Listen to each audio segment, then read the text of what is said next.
Yo, what's up everyone? What is good, mother suckers? So this is Ghost. Today I'm going to be talking about anonymous judging. So this is a topic that I briefly mentioned in my last video about the Beatbox public vote.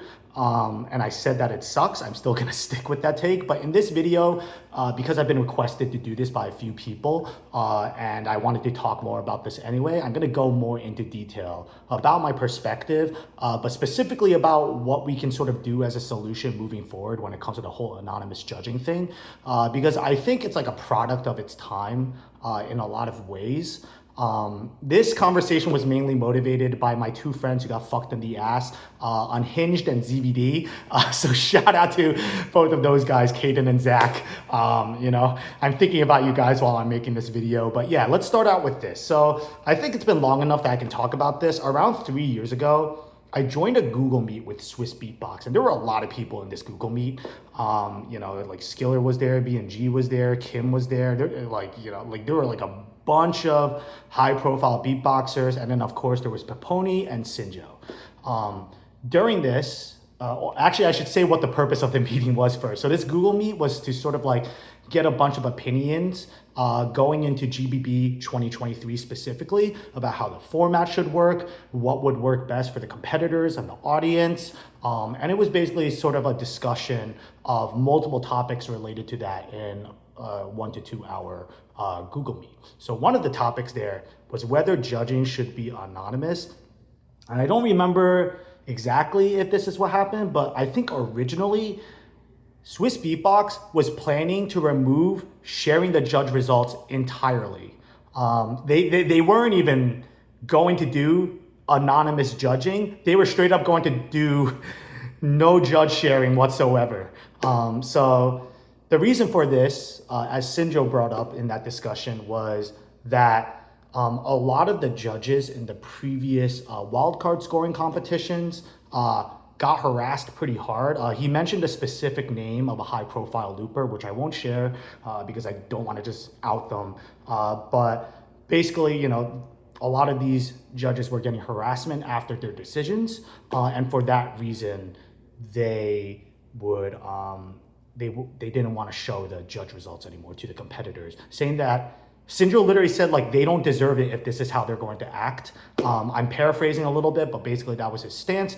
I end up kind of being on the other side of it. Now, I'm not trying to make myself look like sort of like like a pro-bullying person, but I said like I think it's really important to maintain that transparency that sharing the judge results with the names brings to the community as a whole. I think in that call, only one other person agreed with me. And then other than that, it was basically just me and Sinjo, I wouldn't say arguing, debating for about 20 minutes on whether or not judge votes should be shared, judge results should be shared, and stuff like that. And I think by the end of that conversation, Skiller ended up chipping in saying, I think one of the most important things we need to consider here is education. Sharing these judge results so that the competitors can get feedback is really important. And of course, it's Skiller. So if he said the sky was red, I would probably agree with him because it's Skiller. But I do think regardless, that was a very valid point.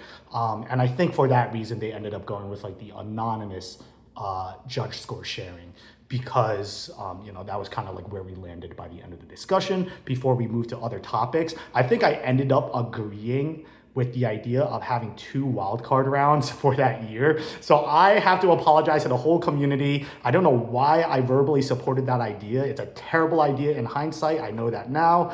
So my apologies to the community for that one. So that was kind of the conversation that led up to that being the standard.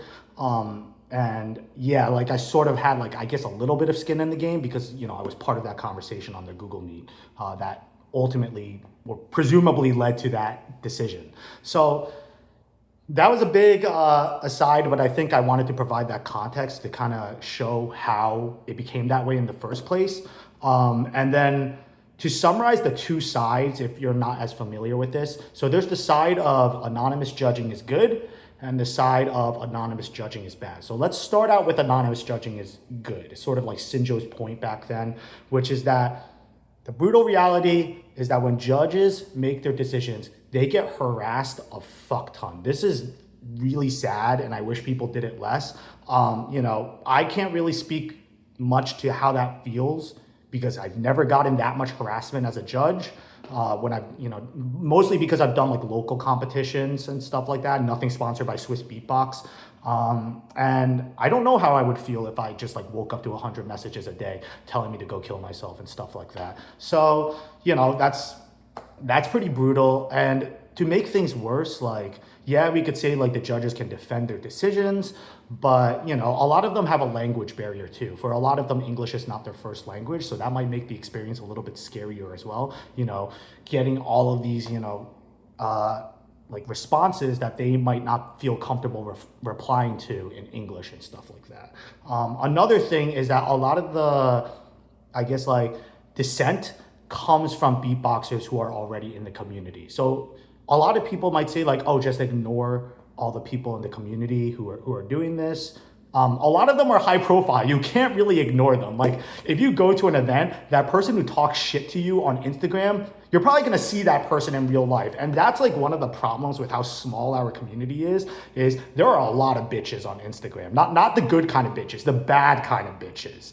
And when they annoy the fuck out of you on social media, you're probably gonna see that person at the next international event, which is very, very unfortunate. I'm probably that person for a lot of European beatboxers because, I'm vocal about American beatboxers getting fucked over, whatever. So that's just how it is. So the other side of it is that anonymous judging is bad. And why is it bad? Because you're basically obscuring and creating this sort of one-way communication channel where judges can kind of just hide behind their scores and not take accountability when it comes to it.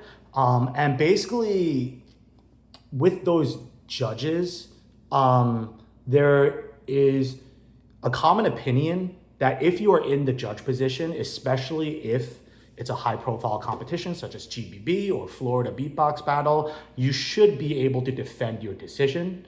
And that is where a lot of the, dissent towards anonymous judging comes from, which I agree with. Like, I don't think judges should be allowed to just like hide behind their scores and just like score however they want with no transparency, because these are very serious competitions. They determine artist careers. And the thing is, there's not a lot of beatboxers across the world, but there are even fewer spots for international opportunities, like high profile opportunities, and way too many talented beatboxers to cover all of them. So fairness becomes something that's very important when it comes to determining who deserves these spots and who doesn't. So when judges are kind of like, fucking around and, not really like having a rigid logic behind their scores and not being able to explain it, people are gonna get pissed. Once again, anonymous judging is a form of one-way communication. Basically, you communicate one way and then you block out other people. Obviously, people are gonna be pissed about that because that's human nature. You go outside and talk to some people. If you're talking with people one way, someone's gonna get fucking pissed off at the end of the day. So here are my reasons for why I think anonymous judging is ineffective. I'm gonna go into a few reasons. One is that the intent of protecting the judges when it comes to their identity, that doesn't really work. I swear to God, the judges that have the most controversial opinions are the ones that get figured out first. Like, I swear to God, I woke up, I look at the Florida results, and I immediately knew who the judge was that had the controversial results, because I was seeing that information everywhere. Like, people were saying it in like DMs, people were saying it in the comments, stories, like it was just all over the place. So I don't think the protectiveness works. It just makes people even madder because you're kind of reinforcing that one-way communication that makes people mad. And another thing is that like by having this like communication where like people are giving their feedback and they're not being heard, it just gets people more pissed off. I think if there was more discourse between the competitors, the judges, even the spectators, there would be less hate overall, because once again, a lot of the dissent is coming from people who have, they're established in the scene because they see their friend getting fucked over. They're gonna say something. It honestly comes from good intent a lot of the time, not hostile intent. when, you know, people are protecting their friends that come from the same region from them and stuff like that. So I do have an example of this not really working. Like, for example, during the Oceania online battle, Kirkzu actually did say his reasoning for one of the battles. It was Pono versus Marvelous. And he got shit on in the comments because of his judging logic. Basically, he said, like, because Marvelous did that in a different competition, he felt that Marvelous was repetitive. Obviously, when you go into competitions, you're supposed to judge them as if you're hearing them for the first time. That's sort of a standard that's across beatbox culture. And yeah, he was just getting a bunch of shit in the comments from Southeast Asian fans. And honestly, that sucks for Kirkzu that he was so transparent and then he got like called out like that. Hopefully it was taken as a learning opportunity, but I kind of say that because it's not always going to be perfect when it comes to that. But what I do want to say is that I think it would be an improvement overall if judges more often said their reasoning behind their votes. And I also want to point out that by hiding who the judges are, it's also not the most fair to the competitors. And it's because competitors should have the opportunity to research what the judges like. Now, there's a lot of judges who make videos on like GVB battles and why they think who won, if they disagree with the decisions. They put their logic in public places. By hiding who the judges are, you're kind of denying competitors the opportunity to research what the judges might like in wildcards. And for that reason, like they might not have, you know, they might get screwed over by something random. I think I saw a comment on one of the Instagram posts about Florida beatbox battle that like competitors should research what the judges are into and then they cater their wildcards to that. That would be great if people knew who the fuck the judges were and what they liked. That information is not always provided. And I think it's important that it gets provided because, like, let's say you go to a battle of the bands. I'm just giving an example. Let's say you're a saxophone player and then you find out one of the judges hates saxophone. Like no matter what you do, no matter how good you are at saxophone, that judge just hates saxophone. That fucking sucks, right? You're kind of like automatically going to lose that battle of the bands because you play saxophone. So that's why I think it's important to sort of have the judges, you know, be visible to the competitors because you deserve to know as a competitor what the pet peeves of the judge panel are ahead of time so that you can cater your wild card to that. Unlike, you know, like instrumentalists, beatboxers can cater their style in many ways so they can change up their wild card if they know who the judges are. I don't think they should be denied that opportunity to like research what the judges like just for the sake of anonymity. I think they shouldn't be like fucked over by random things like not knowing what the judges are and therefore not knowing a pet peeve of theirs. And something else I kind of wanted to mention is that there are a lot of unavoidable problems when it comes to this whole thing because beatboxing is a very intimate culture. When you're a judge, this is just fucking unavoidable. You're probably gonna judge some of your closest friends at some point. You're gonna have to judge your enemies and remain like, you know, unbiased. You know, beatboxers know each other. Judges are making these decisions that seriously have an impact on the career of a beatboxer. And then when, you know, when things go south, you know, there might be some hurt feelings at the end of the day. I think this is something that everyone should just like work together to handle the best they can. Because there's going to be times where a judge is going to have to vote against their friend, vote for their enemy.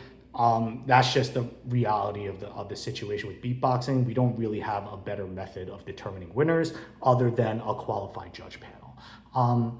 And I can already hear something when it comes to the judges who defend anonymous voting.